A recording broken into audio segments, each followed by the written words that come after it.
Supetri dan Mei.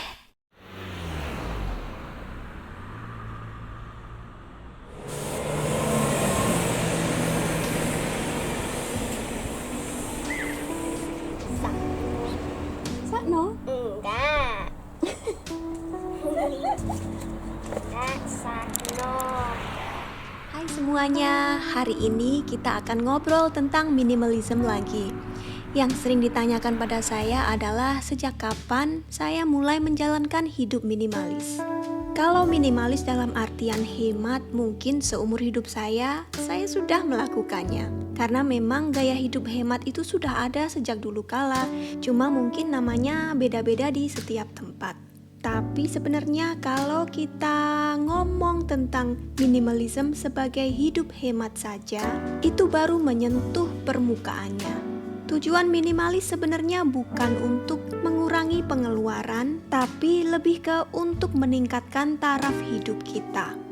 Kadang-kadang, cara untuk meningkatkan taraf hidup kita adalah dengan berhemat, dengan menekan pengeluaran, tapi tidak selalu. Mereka akan menghemat dalam artian beli secukupnya saja, tapi tidak akan mati-matian berusaha untuk membeli yang paling murah. Kadang, meskipun harga suatu barang lebih mahal, tapi kalau mereka butuh dan mereka mampu, ya tetap akan dibeli.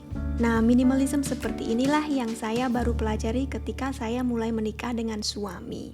Ada kalanya minimalism ini bertentangan dengan hidup hemat yang tujuannya hanya ingin menekan pengeluaran. Misalnya di dalam kasus saya adalah seorang minimalis. Kalau mau hemat, sebenarnya anak saya bisa saya masukkan ke sekolah negeri yang gratis di Hongaria, mulai dari SD sampai SMA. Tapi karena berbagai pertimbangan, mulai dari karakter dia yang sulit untuk beradaptasi dan juga kemungkinan di masa depan agar dia bisa lebih gampang untuk tinggal di negara manapun ketika sudah dewasa, kami memilih untuk memasukkan dia ke sekolah internasional yang tentu saja biayanya agak lebih mahal. Terus terang, biaya SPP di sekolah anak saya terhitung mahal bagi kami. Jadi kadang-kadang kami harus menghemat untuk hal-hal lainnya agar kami tetap bisa fokus untuk menyekolahkan dia sesuai keinginan kami. Jadi seperti itu, ada banyak mitos seputar minimalism yang kadang membuat kita merasa agak berat ketika menjalankannya. Dan inilah yang akan kita bahas hari ini. Setidaknya 5 mitos tentang minimalism. Mitos yang pertama adalah minimalism itu berat untuk dijalani. Ini sudah saya bahas tadi sedikit. Kita kembali lagi ke definisi minimalism, yaitu simplifying life, menyederhanakan hidup.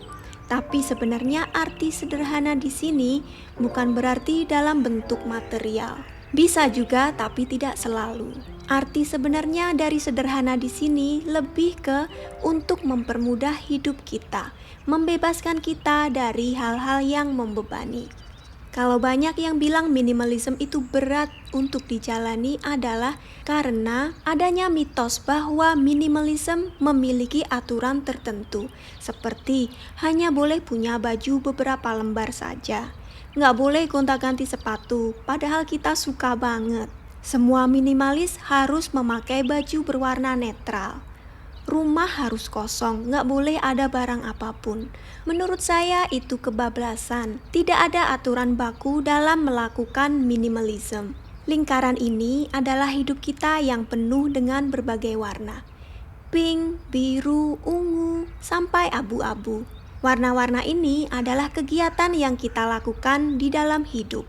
Sebenarnya kita kurang suka dan gak butuh warna abu-abu. Jadi kalau kita menjalankan hidup minimalis, kita hilangkan saja warna abu-abu agar kita mempunyai lebih banyak tempat untuk warna pink, hijau, biru, dan ungu ini tadi. Kita kurangi hal-hal yang membebani, jadi kita ada waktu lebih, tenaga lebih, budget lebih untuk hal-hal yang kita sukai dan bermanfaat. Inilah minimalism. Misalnya, kalau sehari-hari kita menghabiskan waktu dengan bekerja, tidur, main dengan anak, nonton TV, di sela-selanya kita masih harus menyelipkan juga ikut yoga, tenis, les bahasa Prancis dengan teman-teman. Padahal kita nggak suka. Untuk apa memaksa diri melakukan hal-hal yang kita tidak sukai? Kita hapus beban-beban ini tadi sehingga kita bisa lebih fokus untuk melakukan hal-hal yang kita sukai. Yang kedua, minimalism sama dengan hidup ngirit. Ini tergantung karena gaya hidup orang kan beda-beda. Yang jelas tidak ada aturan bahwa kalau kita mengaku sebagai minimalis, kita harus ngirit, nggak boleh punya banyak barang, nggak boleh beli barang bermerek, harus beli baju second hand saja. Kalau saya pribadi, memang saya tidak suka barang bermerek karena tujuan minimalis tadi kan untuk mempermudah hidup. Saya tidak mendapatkan kebahagiaan dari barang-barang bermerek, tapi ada minimalis lain yang begitu, jadi silakan saja. Banyak juga minimalis yang hanya beli baju bekas second hand karena berbagai alasan. Lebih ramah lingkungan, lebih suka punya barang sedikit tapi berkualitas, dan mengurangi sampah. Alasan mereka bagus, tapi saya tetap tidak suka membeli baju second hand. Baju saya meskipun murah, kualitasnya saya pilih yang bagus dan bisa saya pakai sampai bertahun-tahun, sampai bajunya rusak. Saya tetap minimalis, tidak ada aturan tertentu. Ingat, tujuan minimalism adalah untuk mempermudah hidup kita. Hidup hemat itu bagus sekali, apalagi ketika kita sedang berada dalam situasi yang mengharuskan kita untuk hidup seperti itu. Tapi kalau kita punya kemampuan lebih, tentu saja tidak harus. Mitos yang ketiga, minimalism sama dengan declutter. Kalau kita lihat para YouTuber yang mengaku minimalis dari luar negeri, mereka selalu membuat video tentang declutter. Baju-baju mereka disingkirkan, hanya tinggal beberapa saja. Barang-barang semua disingkirkan sampai rumah nyaris kosong. Banyak yang salah kaprah mengira bahwa minimalis sama dengan declutter. Sebenarnya declutter hanya merupakan sebagian kecil saja daripada hidup minimalis. Tapi karena banyak yang nonton, akhirnya para YouTuber juga rajin bikin video declutter seperti ini. Menurut teman-teman, apa saya juga harus bikin video declutter? Sebentar lagi sebenarnya musim declutter untuk saya. Desember ini waktunya untuk mengirim baju-baju bekas ke panti asuhan. Kita lanjut ke mitos yang keempat, minimalism sama dengan pelit. Tadi sudah kita bahas minimalism sama dengan hidup hemat, yang ternyata tidak selalu. Selain itu, banyak juga yang mengira bahwa minimalis adalah orang-orang yang pelit. Namanya manusia, memang selama hidup harus saling membantu. Ketika kita beli barang, kita akan membantu penjual. Ketika kita menggunakan jasa, kita akan membantu penyedia jasa.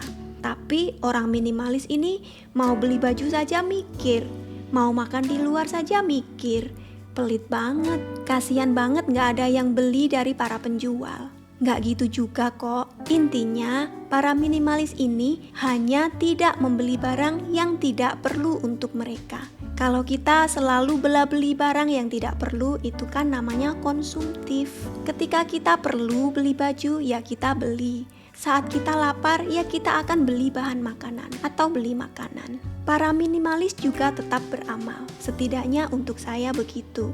Seperti yang sudah pernah saya singgung di video sebelumnya, banyak di antara para minimalis yang punya aturan. Saat menerima gaji, uang itu akan langsung dibagi-bagi. Mereka menggunakan aturan tertentu, misalnya 70-20-10. Artinya 70% dari gaji akan digunakan, 20% untuk ditabung dan investasi, dan 10% untuk amal atau diberikan kepada orang. Ada banyak cara untuk beramal, tidak harus selalu dengan membeli barang yang tidak perlu dan menimbunnya di rumah. Mitos yang kelima, minimalism sama dengan membosankan. Justru kebalikannya. Tujuan minimalis tadi kan menyingkirkan beban hidup, hal-hal yang tidak berguna, yang tidak kita sukai, jadi kita bisa ada lebih banyak waktu, tenaga, uang untuk fokus pada hal-hal yang lebih kita sukai dan bermanfaat. Cuma memang kebanyakan minimalis yang membuat video adalah orang-orang yang suka tinggal di rumah, seperti saya. Jadi sepertinya kehidupan mereka membosankan bagi mereka yang tidak suka. Tapi kalau mau dipikir lagi teman-teman, para YouTuber ini menghabiskan kebanyakan waktu mereka untuk membuat dan mengedit video selama berjam-jam. Jadi ya maklum saja kalau mereka menikmati tinggal di rumah. Tapi untuk teman-teman yang suka aktif tetap bisa jadi minimalis. Kurangi saja waktu untuk rebahan di rumah, susun jadwal untuk mengisi hari dengan hal-hal yang kalian lebih sukai. Misalnya ke gym, yoga, kursus bahasa asing, sosialisasi dengan teman-teman. Pilih aktivitas yang padat tapi tetap minimalis. Karena kalian tidak membuang waktu untuk rebahan dan juga kalian tidak bosan. Jadi begitulah beberapa mitos seputar hidup minimalis ini tadi. Semoga bermanfaat untuk teman-teman semua. Terima kasih sudah menonton video ini. Sampai bertemu di video berikutnya. Bye.